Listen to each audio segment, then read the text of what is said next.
咁跟住嚟到最尾一個部分啦，就係我哋嘅轉 subject。轉 subject 即係咩意思咧？即係要將個 formula 將佢變成我哋 subject 等於一嚿嘢。咁嗰嚿嘢入邊咧係唔可以有個 subject 喺度嘅。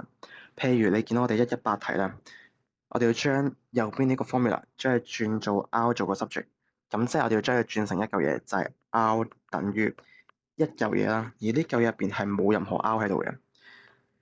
咁點樣去做到呢樣嘢咧？我有幾個步驟可以跟翻嘅，譬如係 n_r 等於 x 加 r 呢條式啦。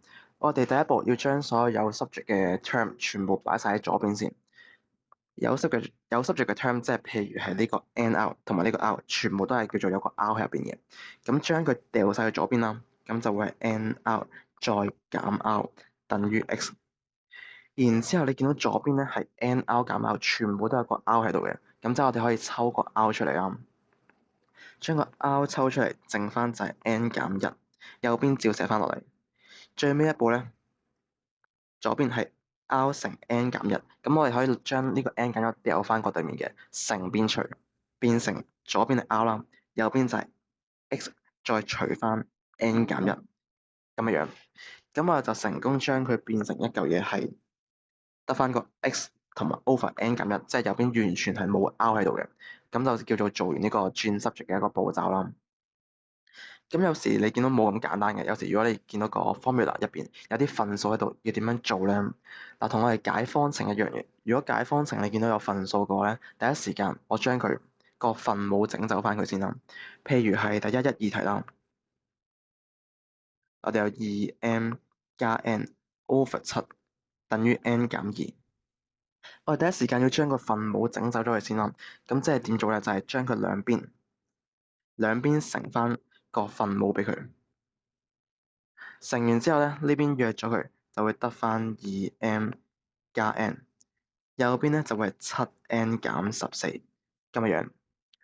係啦，咁如果你識移項，你會見到其實我做緊嘅嘢就係將呢個分母掉過對面，變成一個分子啦，除變成本身係除7嘅，掉過對面變成乘7，咁就會係 2m 加 n 等於7乘負 n 減2，咁就即係我哋嘅下面呢條式。跟住要做嘅嘢都係一樣啦，將有 subject 嘅嘢擺晒喺左邊，即係我哋有 n 同埋減 7n 啦，加 7n 掉過對面變成減 7n，然之後右手邊本身係-14嘅，左邊我哋有 2m，咁啊變成-14減 2m 啦，加 2m 變減 2m，然之後左邊一樣都係啦，將佢 simplify 翻佢變成-6n。等於-14減 2m，我哋可以抽個-2出嚟啦，抽啲 common factor 出嚟先。抽個-2出嚟，剩翻就係7加 m 咁樣。最尾再將呢個-6咧掉翻過對面，變成-2乘7加 m over -6。然之後未完嘅，仲有一步。你見到呢個分數咧，其實我哋可以再將佢 simplify 翻佢嘅。-2同-6，我哋可以約咗佢啦，剩翻1同埋3啦。所以個答案咧就會係 n 等於7加 m over 3咁樣啦。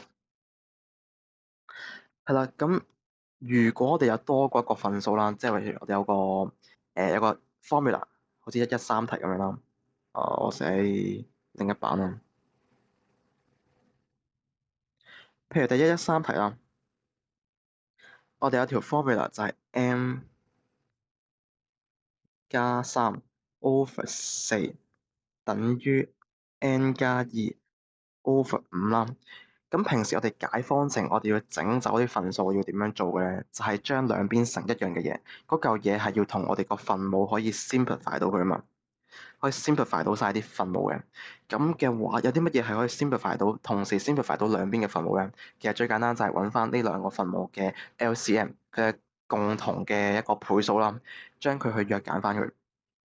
咁4同5嘅 LCM 係20啦，咁即係我將兩邊乘翻個20俾佢。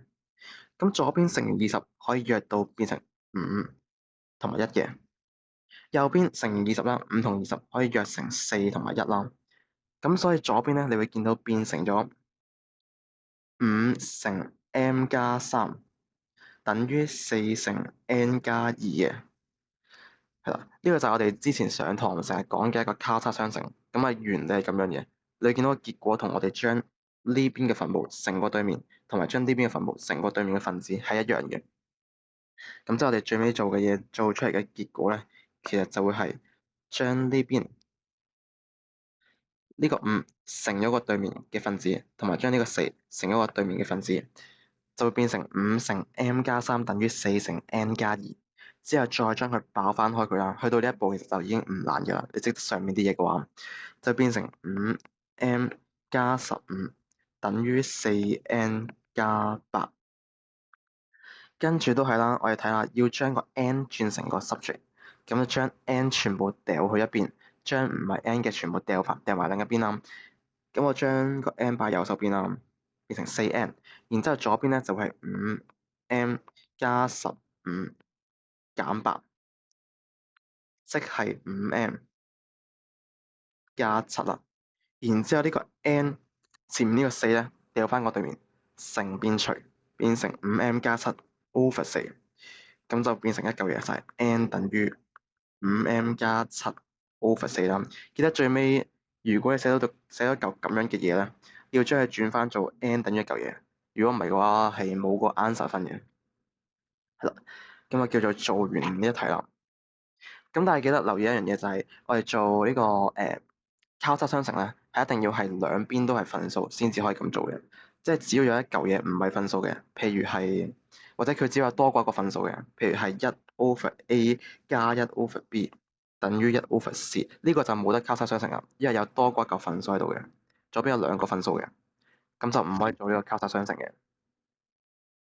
嗱，咁呢一題呢一個其實我寫到個 notes 入面有嘅，大家可以睇翻我個擺喺 Google Classroom 嘅其中一個 example 啦。